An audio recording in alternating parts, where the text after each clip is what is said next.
एक रात गांव के जमींदार के घर में चोरी हो जाती है। चोर घर का सारा सोना चांदी और पैसा लेकर भाग जाता है।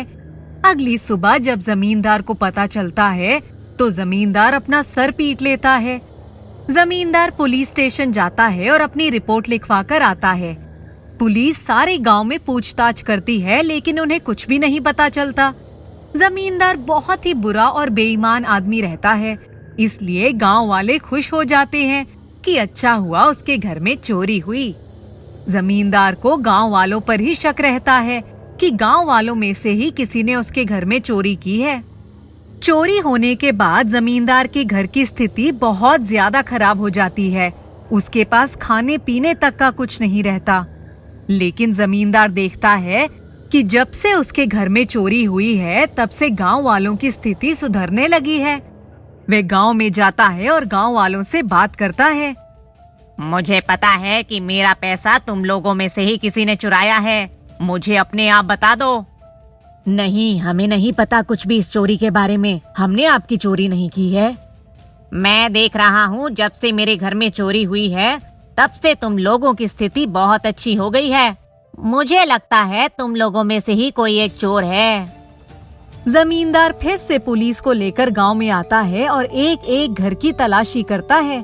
बहुत कोशिश करने के बाद भी कुछ नहीं पता चलता। कुछ दिनों बाद जमींदार को अपनी गलती का एहसास होता है कि मैंने गांव वालों के साथ बहुत बुरा किया। मुझे ऐसा नहीं करना चाहिए था। मेरे बुरे कर्मों का ही नतीजा मुझे मिल रहा है कि मेरा सोना चांदी पैसा सब चोरी हो गया और अब मेरी स्थिति बहुत खराब है। घर में खाने पीने तक का खत्म हो चुका है। तब वे गांव में वापस जाता है।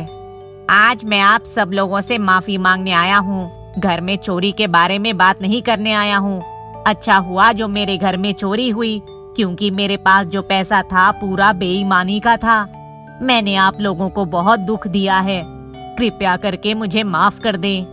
जमींदार साहब, ये बात तो सच है कि आपने हम लोगों के साथ बेईमानी की है, लेकिन आपके परिवार की स्थिति देखकर हमें भी बहुत दुख हो रहा है। हम भी आपके साथ हैं। हम भी उस चोर को ढूंढने में पूरी मदद करेंगे। मैं आप लोगों से एक बात जानना चाहता हूँ कि जब से मेरे घर में चोरी हुई है आप लोगों की स्थिति काफी सुधरी हुई लगती है। क्या बात है? हम भी बहुत आश्चर्यचकित हैं जमींदार साहब। रोज गांव में किसी एक घर में चोर घुस आता है और हम लोग बहुत कोशिश के बाद भी उसे नहीं पकड़ पाते। हम लोग शोर मचाते हैं, उसके पीछे भी भागते हैं, लेकिन हम उसे पकड़ नहीं पाते। लेकिन जब हम अपने घर में आकर देखते हैं तो हम बहुत आश्चर्यचकित हो जाते हैं कि चोर हमारे घर से कुछ लेकर ही नहीं जाता, बल्कि हमारे घर में कुछ रख कर ही चला जाता है। कभी वे चोर पैसे रख कर चला जाता है, कभी राशन पानी रख कर चला जाता है। अरे ये तो बहुत ही आश्चर्य की बात है। कुछ दिनों बाद जमींदार की स्थिति और भी ज्यादा खराब हो जाती है।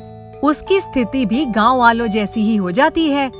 उस दिन उसके पास ना तो खाने को होता है और ना ही पैसा होता है। तभी अचानक उस दिन रात को 2 बजे उसे कुछ आहट सुनाई देती है।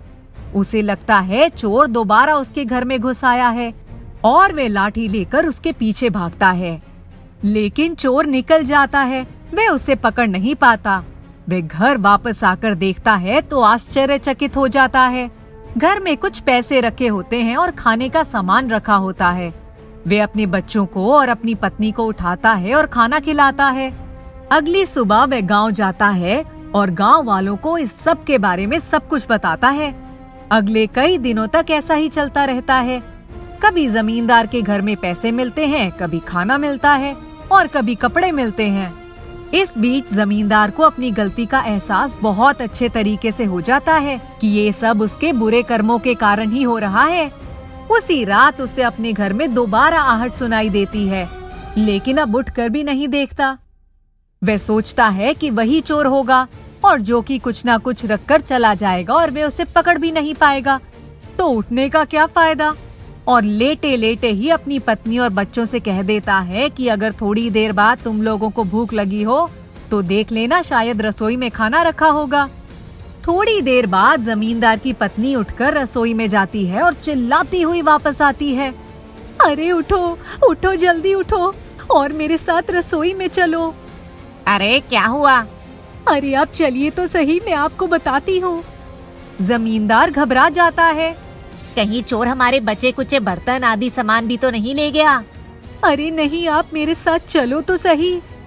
जमींदार अपनी पत्नी के साथ रसोई में जाता है तो देखकर दंग रह जाता है। रसोई में उसका सारा चोरी हुआ पैसा और सोना चांदी रखा हुआ होता है। जमींदार और उसकी पत्नी की आंखें फटी की फटी रह जाती है। अरे ये क्या, ये तो हमारी पाई पाई रखी हुई है। मुझे तो लग रहा था कि चोर ने मेरी ही चुराई हुई दौलत में से ही गांव वालों और मुझे खाना, कपड़ा और पैसा देना शुरू किया है, पर उस चोर ने तो इसमें से कुछ भी नहीं खर्च किया। ये तो पूरा का पूरा पैसा और सोना चांदी है। हाँ, आप सही कह रहे हैं, ये तो सारा सोना चांदी और पैसा है, और साथ ही गांव वालों की जमीन के कागज भी हैं। दूसरे दिन जमींदार सारे गांव वालों को अपने घर बुलाता है और उनकी जमीन के कागज उन्हें लौटा देता है और कुछ सोना चांदी और पैसा भी गांव वालों में दान करता है। लेकिन लाख कोशिशों के बाद भी गांव वाले और जमींदार उस चोर का पता नहीं लगा पाते कि आखिर वह चोर कौन था जिसने सारे गांव की स्थिति को बदल कर रख दिया। सब उस चोर को जादुई चोर का नाम दे देते हैं।